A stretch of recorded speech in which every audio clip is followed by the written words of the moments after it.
김지정 아나운서 수고하셨습니다. 자, 이러한 특징주들을 전문가들은 어떻게 생각하는지 알아보도록 하겠습니다. 도움 말씀에 주식회사 플래저 김덕호 대표, LMS탁 김시은 팀장 나오셨습니다. 안녕하십니까? 네, 안녕하세요. 네, 반갑습니다. 자, 오늘 시장의 흐름부터 체크를 좀 해봐야 될 것 같아요. 하방을 테스트하는 시점에 와 있는 게 아닌지라는 생각이 들고 있습니다. 오늘 장에서 관심에 둬야 할 이슈 가장 먼저 체크해 볼 텐데요. 김덕호 대표님이 도와주시죠. 오늘 오전장 1시간 사이의 흐름 중에 가장 눈에 띄었던 거 어떤 거였습니까? 사실 오늘 시장에서 가장 눈에 띄었다라는 부분들을 콕 집어서 말씀드리기는 네. 어렵겠지만 그래도 시장에서 상승 섹터가 다시 이제 좀 나오고 있다라는 점, 이 부분들을 좀 말씀드릴 것 같고요. 오늘 이제 조선업계 그리고 이제 건설업종 이렇게 상승하는 걸 봤을 때는 결국은 이제 성장 동력이 더 강한 곳으로 자금이 유입이 되고 있다라고 좀 말씀드릴 것 같습니다. 여기에 이제 코스닥이 또 오늘 상대적으로 코스피에 비해서 좀 강한 모습을 보이고 있는데, 이거는 이제 미국에서도 나스닥 지수가 빠지고 S&P 500 지수도 조정을 받고 있는 와중 속에서 러셀 지수가 이제 상승을 했다는 점이 좀 의미가 깊다는 점 말씀드리면서 제가 2주, 3주 정도 계속 이제 얘기를 드렸던 게 이제 이번 7월 그리고 이제 하반기 전략에서는 아무래도 중소형 종목들에 대한 매수세가 다시 회복이 될 것이다라고 말씀을 드렸는데 원치 않는 조정이 나왔죠. 그러니까 지금 트럼프 리스크로 인해서 지금 2주간 조정이 나오고 있고, 여기에 이제 대선 후보에 대한 전략들까지 달라지고 있다 보니까 실적이 좋은데도 불구하고 조정 장세가 나오고 매물이 급격하게 나오는 종목이 나왔다라는 것은 시장의 탄력도가 높은 곳으로 자금이 유입되면서 거래를 유도하고 있는 상황이다라고 요약을 드리겠습니다. 자, 김덕호 대표가 오늘 1시간 동안의 시장 흐름을 정리해 주셨는데 상승 탄력이 더 강한 종목으로 쏠리고 있다. 사실 김지은 팀장님한테 질문 드리기 전에 먼저 김덕호 대표한테 한번 여쭤볼게요. 자, 상승 섹터가 나오고 있다. 또한 상승 동력이 더 강한 섹터에 집중하고 있다. 그런데 SK하이닉스는 또 연일 빠지고 있거든요. 그렇다면 반도체를 위시해서 SK하이닉스는 이제 상승 동력이 결여되었다, 이렇게 보고 계신 건가요? 이렇게 말씀드리면은 아마 제 말씀을 좀 오해하시는 분들이 계실 것 같아서 이거는 이제 저희가 최근에 미국에 있는 시장 동향과 같이 좀 보셔야 됩니다. 그러니까 SK 하이닉스의 성장 동력이 떨어졌다, 이 부분들에 대해서는 당연히 의심하지는 않겠죠. 근데 문제는 우리가 주가에 대한 탄력 부분을 봤을 때 이번에 이제 대폭락장이 지금 2주째 지금 이어지고 있습니다. 저도 과감하게 폭락장이라고 표현을 쓰고는 있습니다만은 사실 IT 섹터 전반적으로 미국의 S&P 500 지수를 얘기를 하더라도 지금 조정이 나온 폭은 10% 내다 보니까 그렇게 큰 변화폭은 아닙니다. 오히려 그동안 이제 연초부터 달려왔던 상승세에서 조금 바닥을 좀 다져가는 모습이라고 볼 수 있을 것 같고요. 반면에 IT 섹터를 제외한 나머지 섹터 같은 경우에는 우리나라 같은 게 대왕고래 프로젝트를 제외한 나머지 에너지라든가 관련된 섹터들은 오히려 조정이나 빠지는 섹터들이 더 많았습니다. 그러다 보니까 이제 가격적 메리트에서 좀 접근을 하다 보니 탄력이 높은 곳은 다른 섹터가 될 것이다, 이렇게 지금 선한 유도가 되는 것 같아요. 미국도 지금 인텔이나 마이크론 테크놀로지가 지난 2주간 조정을 받았다는 점에서 본다라면은 SK 하이닉스의 조정은 너무 크게 무리하게 걱정하실 필요는 없지 않을까라고 판단하고 있습니다. 하이닉스의 하락을 우려할 필요는 없다라는 코멘트를 주셨는데요. 장 초반에 2% 넘게 저점을 형성하면서 19만 원 붕괴됐었거든요. 지금은 다시 19만 원 선을 향해서 낙폭을 좀 줄여 나가고 있는 SK 하이닉스의 흐름입니다. 우려하지 말자라는 내용 기억해 보겠고요. 건설주도 시장 안의 흐름이 좀 눈에 띄고 있어요. 조선주 가장 강하고요. 2위에 지금 건설주가 올라와 있거든요. 대선 관련해서 우크라이나 재건주로 최근에 많이 좀 올랐던 것 같은데 이 이슈 하나뿐입니까? 다른 모멘텀은 없을까요? 금리 인하에 대한 기대감이 어느 정도 나와주고 있긴 하고, 또 GDP 같은 경우가 좀 컨센 크게 상회하면서 경제 성장이 어느 정도 견고하다 보니까 오늘 밤 핍십 지표가 어떻게 나오는지가 가장 중요할 것 같아요. 다만 지금 시장이 굉장히 어려운 시장이라고 판단하고 있습니다. 저는 그 이유가 앞서 이야기를 했던 것처럼 우크라이나 재건주, 건설주들을 움직이고 있는데 또 마리화나 관련 종목군들도 함께 올라와 주고 있는 상황들. 기존 1주, 2주간의 상황들을 보게 되었을 때 그동안 지지율 차이에 따라서 민주당 쪽이 오르거나 혹은 트럼프 종목군들이 오르거나 양 진영이 좀 굉장히 엎치락 뒤치락하는 모습들이 보여줬는데, 오늘 같은 경우에는 함께 올라가고 있는 상황들, 결국 시장은 어떠한 모멘텀, 어떠한 실적보다는 조금 더 상승 탄력도가 나오는 쪽에 대해서 트레이딩을 하는 전략이라고 좀 판단을 하고 있고요. 그 점에 있어서 지금 주도 섹터가 함께 쉬어가고 있는 모습이 나와주고 있습니다. 2차 전지라든지 반도체 쪽에서 쉬어가는 흐름들이 나와주고 있어서 결국 그 수급들이 돌고 돌아서 그 외 섹터들에 좀 함께 수급이 들어가고 있는 것으로 것으로 보여지고 있어서 지금 시장의 연속성이 강하게 나온다. 이 건설 쪽에서의 연속성이 조금 더 강하게 나온다라기보다는 좀 수급 부재에 따른 이제 빈집털이 정도로 좀 해석하고 있습니다. 자, 수급 부재에 따른 빈집털이 키 맞추기에 대해서 말씀 주셨는데 김시현 팀장님의 말씀 중에서 미국 대선 얘기가 잠깐 나왔어요. 자, 지난주하고 이번 주가 완전히 좀 색깔이 다릅니다. 네. 그러면 다음 주도 좀 색깔이 다를 개연성이 높은데 자, 트럼프, 해리스 자, 어느 수혜 섹터를 우리가 집중해야 된다. 이 얘기는 너무 많이 했잖아요. 근데 제가 여쭤보고 싶은 것은 교집합이 있을까요? 교집합 있습니다. 어떤 섹터가 대표적으로 교집합이죠? CDMO라든지 뭐 방산, 조선 이런 쪽이 대표적으로 될 수밖에 없는데 지금 그 교집합 쪽에서 좀 강한 종목군들이 대표적으로 CDMO 쪽이라고 보시면 좋을 것 같아요. 특히 뭐 바이넥스 같은 경우가 시장 최근 탄력도가 굉장히 높게 붙고 있는 모습들이라 보시면 좋을 것 같고 그 점에 있어서 특히 양 진영에서의 긍정적일 수밖에 없는 상황들, 특히 중국을 배제하려는 흐름들이 계속 나와주고 있고 11월 대선 전까지 관련 법안이 통과가 될 가능성이 높다 보니까 저는 이런 종목군들 같은 경우 대선 전까지는 우리가 조금 더 집중해볼 필요가 있다. 거기다 방산 같은 경우도 최근 실적에 대한 기대감 그리고 트럼프 수혜주로 또 올라와 주긴 했는데 기존의 방산주의 성격을 생각을 해보면 애초에 바이든 정부에서 국방비를 계속해서 늘리는 흐름들이 계속 나왔습니다. 결국 이것 또한 미중 간의 갈등에 대비해서 국방비를 계속해서 늘리고 있는 상황들, 결국 지금 한 정부가 예산비를 늘린다는 것 자체는 그 정부가 중요하다라고 생각을 하는 것이고 그 정책의 방향성이라고 생각을 하고 있어서 지금 교집합 쪽에 대해서는 뭐 방산, 뭐 CDMO 이런 쪽에 대해서 우리가 조금 더 집중해볼 필요가 있고 우리가 또 입고 있는 쪽이 우주항공. 네. 사실 뭐 실적이 잘 안 나오고 있고 이벤트가 잘 안 터져주고 있긴 하나 그럼에도 불구하고 미국 쪽에서 계속 강조하고 있는 쪽이 우주군에 대한 내용들입니다. 이스라엘처럼 아이언돔을 좀 설치를 한다 만다 이야기가 나오고 있는 만큼 저는 지금 시장이 소외가 되고 있는 이런 종목군들도 다시 한번 이벤트를 받았을 때 상승폭을 올릴 수가 있기 때문에 좀 이제 내가 먼저 선침해를 하기보다는 관심 종목에 한두 종목 정도는 넣어둘 필요는 있다라는 말씀도 드려보도록 할게요. 좋습니다. 시장의 흐름을 저희가 체크해 봤는데요. 자, 그렇다면 금요일장, 또 다음 주를 준비하는 입장에서 전략을 세워봐야겠죠. 김도구 대표님은 오늘장을 바라보고 이런 전략을 제시해 주셨습니다.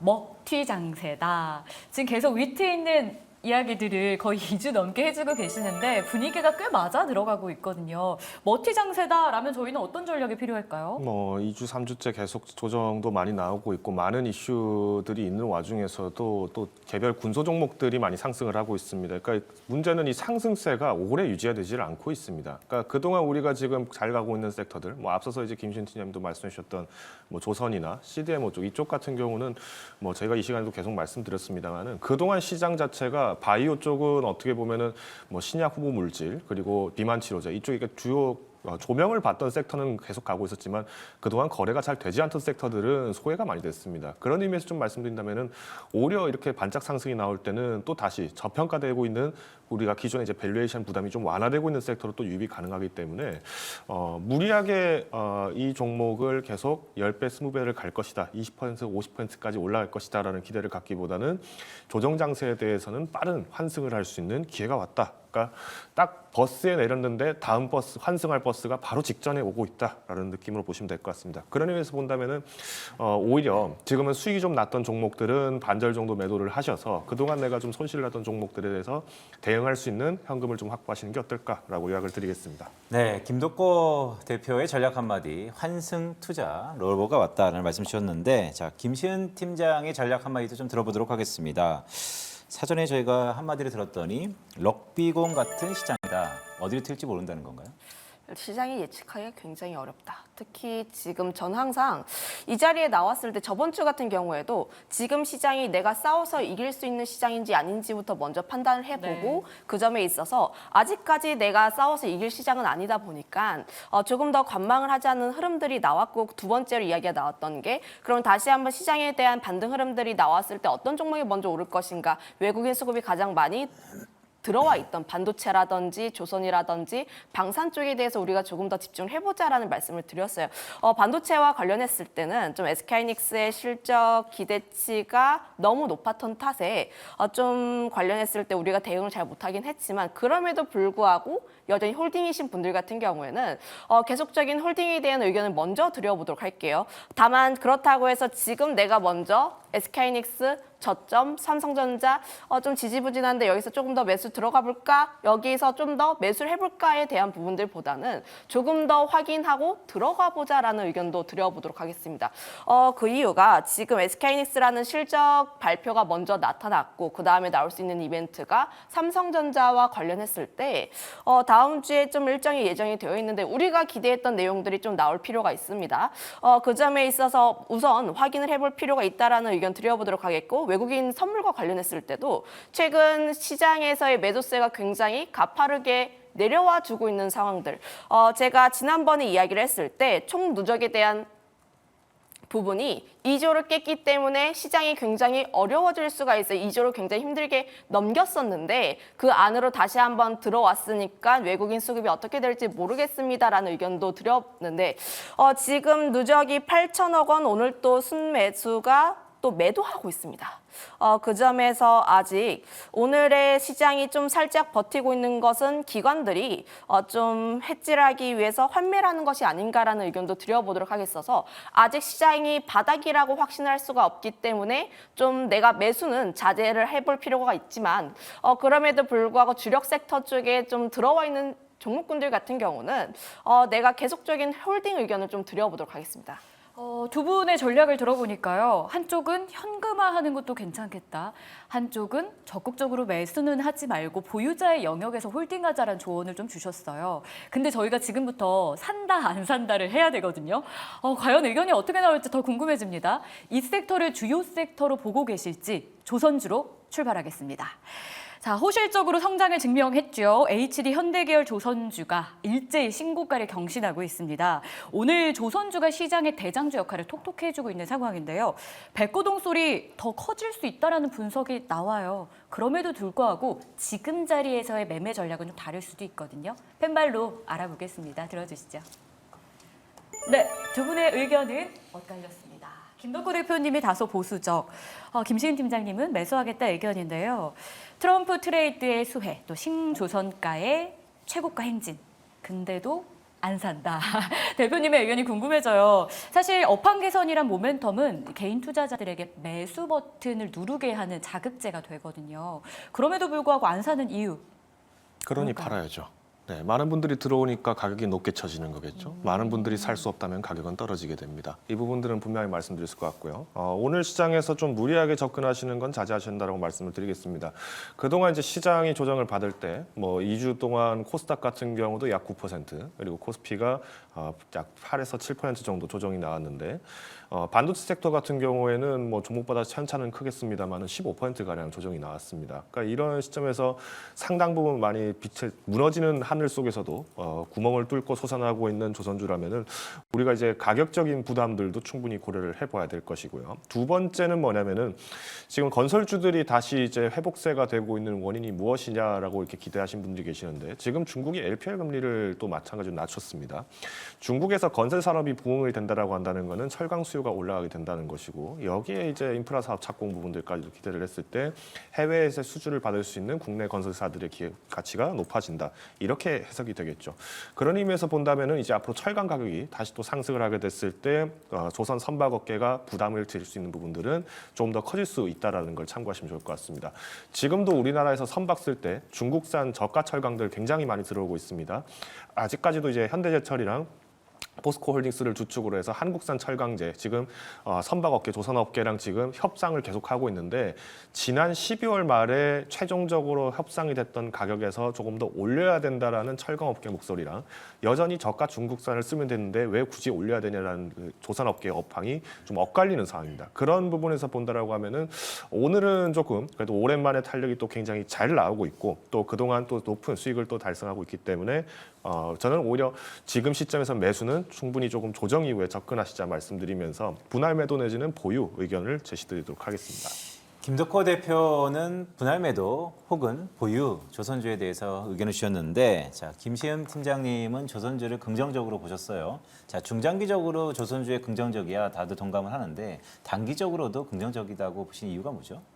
어제 HD 한국조선해양에서 컨퍼런스 콜을 했고 가장 좀 굉장히 크게 퍼졌던 말이 이제 시작이다. 실적을 보게 되었을 때 1분기 같은 경우는 저가 수주를 떨쳐버리고 2분기부터 수익성 개선이 대폭 개선이 될 거야라는 기대감이 있었습니다. 그에 부합하는 실적과 좀 나와줬고요. 관련했을 때 특히 외국계라든지 우리나라 기관들도 함께 실적 개선에 대한 흐름들, 특히 신조성과가 계속해서 올라가는 부분들이 있다 보니까 실적으로 바탕으로 했을 때 추가적인 성장은 더 가능하다라는 판단이 들고 있습니다. 제가 이제 저번 월요일인가 이야기를 했는데 조선주에 대해서 저는 성향만 맞다면 포트의 50%까지는 담아도 좋을 섹터라고 이야기를 한 만큼 저는 지금 좀 강하게 올라왔다 보니까 다소 부담감이 있긴 하나 그럼에도 불구하고 지금 현재 자리에서도 좀 매수가 가능하다는 판단이 있고요. 조금 더 눌렸을 때는 조금 더 적극적으로 매수가 가능하다라는 이야기도 드려보도록 하겠습니다. 특히 HD 현대 그룹주 자체가 수주가 굉장히 많아요. 이미 목표치를 100% 달성을 했고요.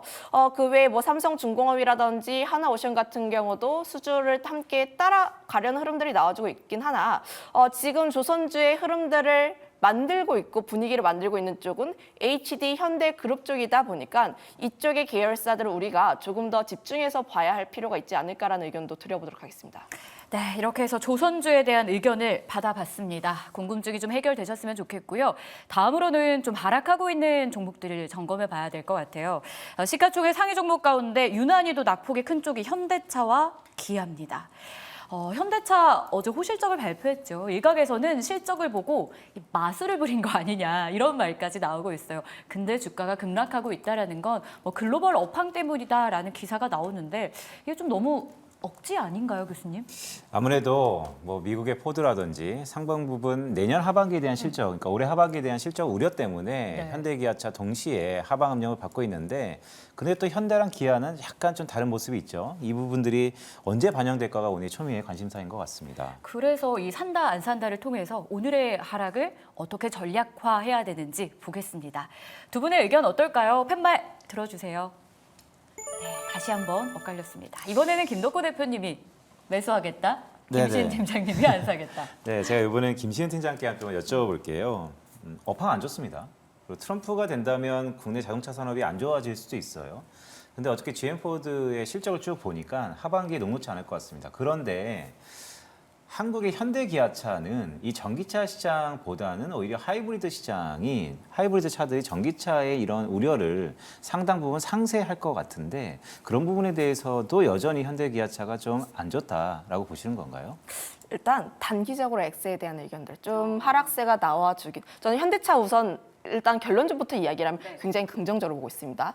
특히 현대차 같은 경우가 하이브리드에서도 굉장히 잘해주고 있고 특히 전기차 사업부에서도 흑자를 내고 있는 기업이다 보니까 굉장히 긍정적일 수밖에 없다라는 점, 특히 인도 IPO 관련했을 때 모멘텀을 다시 한 번 더 받을 수 있다라고 보여지고 있긴 하나 다만 현대차의 실적이 내 생각보다는 실적이 크게 나오지 않았다라는 점 우선 첫 번째 하나, 두 번째 같은 경우는 실적 시즌임에도 불구하고 실적이 잘 나왔던 기업들이 좀 주가가 흔들리는 경우들이 굉장히 많아요. 그 이유가 앞서 이야기를 했던 것처럼 트럼프 전 대통령의 노이즈들 때문, FTA 관련했을 때 어느 정도 정치적인 이슈가 좀 묻어있는 기업들 같은 경우에는 실적에 대한 힘이 생각보다는 덜 받을 수 있다는 점도 우리가 한번 생각을 해볼 필요가 있습니다. 물론 펀더멘털적으로 보게 되었을 때 좀 견고하다, 문제가 없다라는 내용들이 나올 수는 있어요. 그런데 그럼 왜 반도체가 빠졌을까요?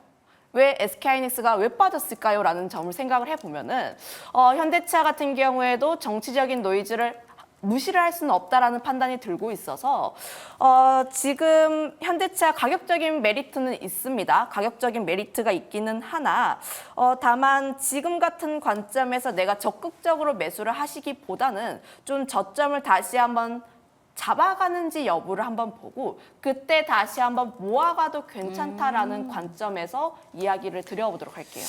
알겠습니다. 자, 김덕호 대표한테는 이렇게 좀 여쭤볼게요. 제가 좀 짓궂게 여쭤보는 것 같은데 매우 좀 중요한 사안인 것 같아 그랬습니다. 아까 김시은 팀장님이 말씀하시는 것들을 종합해 보면 노이즈다예요. 노이즈가 상당 부분 있는 것인데 그럼에도 불구하고 최근에 실적이 좋았던 기업들이 다 조정받는 가운데 현대기아차도 오늘 낙폭이 크거든요. 그럼에도 불구하고 사자라는 것은 지금이 저가 매수 기회라고 보시는 건가요? 아직 바닥이라고 기술적으로 말씀드리긴 좀 어려울 것 같습니다. 만약 여기서 추가적으로 조정이 나온다면은 우리가 이제 잘 알고 있는 뭐 200일선까지 좀 후퇴가 나왔을 때는 22만 5천 원을 이후로 이제 조금 깨지는 현상이 좀 나올 모습도 이제 충분히 기대가 되고 있는데 일단 지금 자동차 업계에 대해서 좀 말씀을 드리면은 지금 제너럴 모터스가 이번에 2분기 실적이 상당히 우수하게 나왔고 영업이익률도 탄탄하게 나왔는데도 조정이 나왔습니다. 이번 2분기에서 이제 전기차 인도량이 전분기 대비해서 34%가 증가를 했다라는 말은 지금 일반적인 보통 우리 전통적인 내연기관을 만들던 자동차 업계들도 전기차 시장에 굉장히 많은 투자를 한 상태라는 걸 알 수 있습니다. 근데 여기 이제 트럼프가 만약에 당선이 된다라고 하면은 이 시장에 대한 지원금이 축소가 될 것이고 여기에 이제 사업 육성이 어려워질 것이라는 전망 때문에 후퇴가 됐다는 점을 좀 본다라면은 현대차는 상대적으로 기아보다는 완충지대에 있겠죠. 기아는 이제 어떻게 보면 우리가 그동안 EV 시장 쪽에서 강자로 계속 거론됐었고 미국 내에서도 점유율이 미국 유럽 내에서 점유율을 상당 부분 높여왔던 전기차 강자입니다. 그런 부분에서 봤을 때 현대차 같은 경우에는 오히려 말씀하셨던 것처럼 뭐 하이브리드 부분들에서의 강자가 되고 있고요. 지금 조지아에서도 이 하이브리드 차량 공장에 대해서 증설 여부를 지금 이제 검토를 하고 있다라고 지금 얘기가 나왔습니다.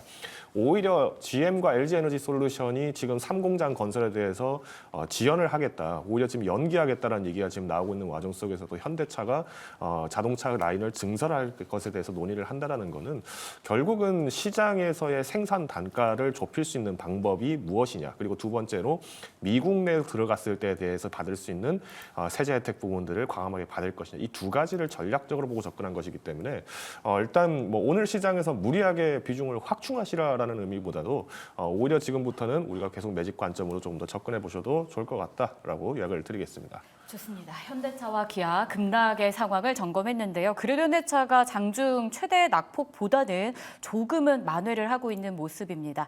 자, 이어서는 은행주로 한번 넘어가 볼게요. 최근 증시 변동성에도 나름 견조한 쪽이 바로 은행주입니다. 여기에 또 정부의 세제 혜택 기대 다시 한번 커지고 있는데요. 증시 조정 후에 살아남을 섹터가 은행주일 것이다라는 분석이 나옵니다. 과연 투자에는 어떻게 적용해야 될까요? 팻말로 산다 안 산다 의견 보겠습니다. 네, 두 분의 의견은 은행주 매수하겠다 일치가 됐습니다. 김시은 팀장님, 은행주 상반기에 이미 활약을 한번 보여줬죠. 하반기 기대감도 그래서인지 더 높아지는데 중요한 건 이 세제 혜택 같은 거 고배당주라는 거 다 알고 있던 거잖아요. 상반기에 다 반영된 거라면 하반기 어떨까요? 저희 수익을 내야 되잖아요. 일단 뭐 수익에 대한 부분들보다 금융주는 밸류업에 대한 기대감, 특히 지금 뭐 배당에 대한 기대감으로 좀 접근해 보시는 게 맞지 않을까라는 의견을 드려보도록 하겠는데 과연 상반기에 끝났던 밸류업 프로그램들이 하반기에도 이어지는지 여부를 우리가 조금 더 확인을 해볼 필요가 있습니다. 그 점에서 보게 되었을 때 현재 지금 정부의 의지가 굉장히 강력하다라는 것을 우리가 뉴스에서 먼저 확인해 볼 수가 있겠고요. 9월이라든지 12월 같은 경우에도 밸류업 프로그램에 관련한 이벤트가 이미 예정이 되어 있기 때문에 지금 기대를 해볼 수 있는 요소라고 보여지고 있어요. 특히 KB금융을 비롯해서 우리 금융지주도 그렇고 현재 2분기 실적 굉장히 잘 나왔습니다. 그만큼 지금 실적이 잘 나왔다라는 것은 결국 주주들에게 주주 환원에 대한 기대감 혹은 자사주 매입에 대한 부분들, 배당 확대에 대한 기대감까지 함께 연결해 볼 수 있는 시점이지 않을까라는 생각이 들고 있어서 물론 개인 투자자분들 금융주도 굉장히 재미없어 하세요. 굉장히 천천히 움직이고 배당에 대한 매력도 자체를 살짝 좀 낮게 보시는 분들이 굉장히 많다 보니까 금융주들 재미없다라고 하실 수는 있지만 내가 조금 중장기로 보게 되었을 때 앞으로 지금 금융주만큼 또 매력적이지 않은 기업이 있나 싶을 정도로 금융주는 우리가 조금 더 관심 있게 볼 필요가 있지 않을까. 거기다가 더해서 이것도 하나 이야기를 드려보면 트럼프 수혜주입니다. 은행주가 원래 트럼프가 피격 소식이 나타나기 전까지 트럼프에 따라서 움직일 때는 금융주가 항상 움직였어요. 기존에 대통령이었을 시절에 금융주에 이제 규제를 완화한 전력이 있다 보니까 관련했을 때 미국 쪽에서의 금융주들의 상승세가 나왔고 그거에 따라서 우리나라의 금융주도 함께 올라가는 경향들이 있습니다.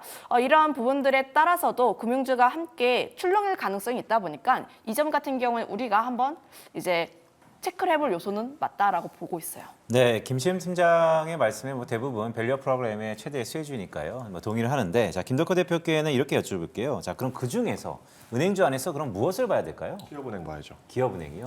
제가 기업은행 말씀드린 이유는 간단합니다. 지금 앞서서 김신 팀장께서 이제 과거 트럼프 대통령의 어떤 이제 정치적 행보가 따르면은 금융주들이 올랐다라고 이렇게 얘기를 하신 게 있는데, 이거는 이제 미국 분쟁을 조금 더 정확하게 이제 세밀하게 좀 열어보시면 아시겠습니다만은, 이때 당시에 중국은 금리를 계속 인하를 했습니다. 그러다 보니까 미국은 계속 고금리 기조를 유지를 하고 있던 상황이었고, 여기에 이제 관세 조치를 하게 되면서 미중 무역 분쟁이 활발하게 됩니다. 그러니까 중국이 다시 금을 대량으로 사들이게 되면서 위안화와 금이 커플링 현상이 되기 시작했고, 다시 위안화 강세가 돌기 시작하니까 미국이 버티다 못해 연준의 파월 의장도 금리를 다시 인하하는 조치를 한 겁니다.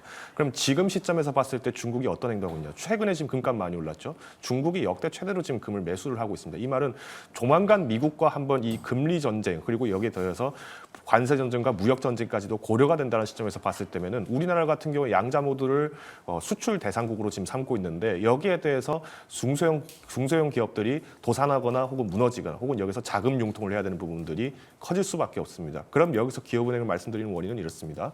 첫 번째, 일단 금리는 올해 안에 금리 인하를 할 가능성은 훨씬 더 적어질 겁니다. 트럼프 대통령이 이번에 이런 얘기했었죠. 11월 대선 전까지는 금리 인하를 하지 않아야 된다. 만일 금리 인하를 하지 않는다면 제롬 파월 의장의 이사직 임기를 2028년까지는 유지시켜주겠다라고 되게 우스갯소리를 했어요. 근데 이게 시장의 파급 효과가 꽤 큽니다. 그러다 보니까 여기서 문제가 있고요. 두 번째로는 CPI 지수가 후퇴는 하고 있습니다만 아직 서비스 업종 관련해서는 오히려 상승을 하고 있습니다. 이 부분들을 완화시키려고 하다 보니까 쉽게 금리 인하하기는 어려울 거고요. 세 번째로, 그럼 이제 고금리 상태가 유지됐을 때 과연 중소기업들이 자금 유동을 하다가 사업이 지금 뭐 티몬 사태로 인해서 중소업체들도 무너진다 이런 얘기 많이 듣고 계시죠? 이게 지금 아직도 시작은 안 된 겁니다. 그럼 중소기업들에 대해서 만약에 무너졌을 때 이 기업들을 인수하거나 합병해주면서 중개를 하는 사업을 하고 있는 게 바로 이 기업은행입니다. 그래서 이 M&A 센터가 지금 개소된 게 얼마 되지 않았기 때문에 여기에서 만들 수 있는 실적들 더 추가적으로 본다라면은 오히려 악재 속에서도 생존성을 강화시키고 있기 때문에 기업은행이 완충 역할을 할 것이다라고 판단하고 있습니다. 은행주 같습니다. 일단 기업 은행에 대한 매력이 높다라는 거. 기업 은행 하면 요즘 그거 생각나지 않으세요? 어떤가요? 귀여운 그거 보신 적 있으신가요? 죄송합니다. 세미 아나운서가 이 춤 되게 잘 추는데 잠시 후에 세미 아나운서 출연하니까 기대해 보도록 하겠습니다. 자, 이어서 마지막으로 빠르게 바이오시밀러까지 한번 보도록 하겠습니다. 삼성바이오로직스 110만 원까지 목표가 나왔죠. 신고가 경신. 셀트리온 어제 강세에 이어 오늘 추가적인 상승인데요. 영업이익이 꾸준히 상승 중인데다가 생물보안법 이슈까지. 이제는 악재보다는 호재가 더 많은 쪽인 것 같아요. 투자 의견 바로 받아보죠. OX 카드 들어주세요. 네, 그럼에도 불구하고 의견은 엇갈렸습니다. 현 구간에서의 투자 의견을 받는 거기 때문에 달라질 수밖에 없는데요. 김시은 팀장님의 의견부터 한번 가볼까요? 일단 뭐 종목으로 보게 되었을 때 삼성 바이오로직스는 내가 바이오 자신 없다, 바이오 공부하기 싫다, 특히 바이오 섹터가 하나의 이슈로 움직이는 것이 아니라 개별적인 모멘텀, 하나의 기업을 굉장히 깊게 공부를 해야지만 접근할 수 있는 섹터예요. 그 점에서 보게 되었을 때 바이오 종목 관심이 있는데 내가 또 이제 공부를 너무 많이 하기 싫다 하시는 분들은 삼성 바이오로직스 묵직하게 하나 들고 가시면 됩니다. 이렇게 우선 오에 대한 의견은 삼성 바이오로직스에 대한 의견을 먼저 말씀드려보도록 하겠고, 일단 실적이 굉장히 잘 나와주고 있고 특히 3공장까지 풀 가동 진행 중인데 4공장 같은 경우도 가동률이 증가하는 부분들에 대해서 여전히 실적에 대한 기대감이 여전히 유효하다, 추가 상승에 대한 기대감 열려있다, 이 정도로 정리하겠습니다. 네, 그렇다면 동일한 종목에 대해서, 동일한 섹터에 대해서 김덕호 대표는 약간은 좀 어감이 다른 것 같은데 어떻게 보시고 계신가요? 네, 셀트리온 관련해서는 3주 전부터 계속 얘기를 드렸습니다. 그래서 지금 시점에서 이미 상승이 한 10% 이상을 돌파를 한 상황인데 지금 정도는 한번 매도를 하셔도 나쁘진 않겠죠. 오히려 이제 저는 오늘 시장의 전략 자체에 대해서 좀 집중을 하다 보니까 뭐 셀트리온이나 삼성바이오로직스도 좀 분할 매도를 하는 게 바람직하다라고 판단하고 있습니다만은 CDM 부분은 뭐 결국 뭐 트럼프 대통령이 당선된다 한다. 그러면 미국의 제약 업체들이 저렴하게 약품을 만들려면은 뭐 한국에 있는 많은 시설들, 바이오시밀러 시설들도 뭐 당연히 고민은 하고 있겠지만은 우리가 이 CMO 시설 부분들에서 좀 강자를 봤을 때 셀트리온이 좀 부각받을 수 있는 게 상당히 크다라고 말씀드리면서 기대감은 계속 상승하고 있기 때문에 단기적인 트레이딩 관점에서 오늘은 조금 분할 매도 내지는 비중 축소하시자로 요약을 드리겠습니다. 네, 역시 김덕호 대표는 이제 시계를 좀 좁혀보면 단기적인 트레이딩 관점에서 접근해보자라는 말씀을 주셨습니다. 자, 오늘 여러 가지 섹터를 좀 저희가 살펴봤는데, 자, 그럼 이 시점에서 김시흠 팀장이 바라보는 공략주가 있다면 어떤 게 있을까요? 일단 조선 쪽에서 가지고 왔고 HD, 현대, 미포 쪽을 가지고 왔습니다. 그 이유가 지금 제가 조선 쪽에서 좀 계속 관심 있게 보는 게 현대, 미포 쪽이라 보시면 좋을 것 같은데 특히 미포 같은 경우가 실적 개선에 대한 흐름들, 흑자에 대한 기대감들이 3분기로 좀 예정이 되어 있어요. 다들 뭐 대다수의 애널리스트의 리포트들을 보게 되면은 수익성 개선은 3분기부터 나타날 것이다라는 내용들이 나왔지만 그럼에도 불구하고 그 시계열이 굉장히 빨라졌다라는 점에서 보면은 앞으로 좀 기대감이 더 올라와 줄 수 있지 않을까. 특히 중소형 쪽이다 보니까 슬롯 자체가 굉장히 빠르게 회전하다 보면은 조금 수익성 개선에 대한 부분들이 더 빠르게 치고 올라와 주지 않을까라는 의견 드려보도록 하겠고 다만 지금 오늘 제가 원고를 드렸을 때와 현재 가격이 살짝 달라요. 맞아요. 지금 10%가 넘는 가격대가 나와주고 있다 보니까 좀 눌렸을 때 접근을 해보시면 좋을 것 네. 같고 목표가 같은 경우에 12만 원 정도 그리고 손절가 같은 경우에는 9만 5천 원 정도 제시를 하겠습니다. 김시흠 팀장의 공략주는 HD, 현대, 미포였습니다. 목표가 12만 원, 손절 라인은 9만 5천 원. 근데 지금 바로 말고 좀 조정 시에 매수하자라는 관점 기억해 보겠습니다. 자, 김덕호 대표님의 공략주는 오늘 어떤 섹터에서 나왔을까요? 네, 오늘 식료품주를 좀 다시 가지고 왔습니다. 네. 그중에서 오리온을 좀 소개를 드리고자 하는데 오리온 같은 경우에는 이제 리가켄 바이오 인수 이후에 이제 영업이익이 후퇴할 것이다 이런 전망 때문에 1월 중순에서 이제 좀 급락이 나왔습니다. 그래도 이후에 이제 음식료 업종들 상승세 좀 기대를 하면서 뭐 10만 5천 원까지는 돌파가 됐었는데 최근에 이제 조정이 좀 많이 나왔어요. 오리온의 강점이라고 한다면은 우리가 지금 이제 러시아 내 공장이 아직도 생산 가동이 정상적으로 되고 있다는 점이 특징이고요. 이번에 이제 인도 시장에서 점유율을 계속 높이려고 하고 있습니다. 아마 우리나라의 많은 분들한테 뭐 초코파이 어디 거 드세요 하면 다 뭐 오리온이요 이렇게 얘기를 하실 텐데 인도는 롯데웰푸드의 초코파이가 기존의 점유율이 약 80%까지 있었습니다. 근데 최근에 이제 오리온이 진출을 하면서 70%까지 지금 점유율이 떨어지고 있는 상황이고요. 이번에 오리온이 또 여기에 이제 코코넛 맛 초코파이 제품을 출시하는데 이게 남부지방의 그 특산품을 또 활용한 부분이다 보니까 기존 시장에 대한 점유가 좀 높아질 것으로 확인이 되고 있습니다. 여기 이제 오리온이 이제 리가켄 바이오에 대한 부분의 영업 실적 부분들이 하반기부터 개선될 것이라는 전망이 좀 있기 때문에 아직 리가켄 바이오에 대한 이슈로 조금 주가의 상방을 높게 잡으시기보다는 스윙 매매 관점을 좀 보시면 좋을 것 같고요. 일단 손절가는 8만 5천 원입니다. 그래서 뭐 늘 최근에 제가 말씀드리지만 조정 나온 섹터가 많기 때문에 꼭 이 종목 뭐 10% 20%씩 담지 않으셔도 된다라고 말씀드리면서 뭐 비중은 5% 미만으로 그리고 손절가는 타이트하게 8만 5천 원, 목표가 9만 5천 원 제시를 드리겠습니다. 네, 오늘 두 전문가 공략주를 쭉 보니까 김시흠 팀장은 조선주에서 김덕호 대표는 음식료에서 가져오셨습니다. 네, 두 전문가 수고하셨습니다.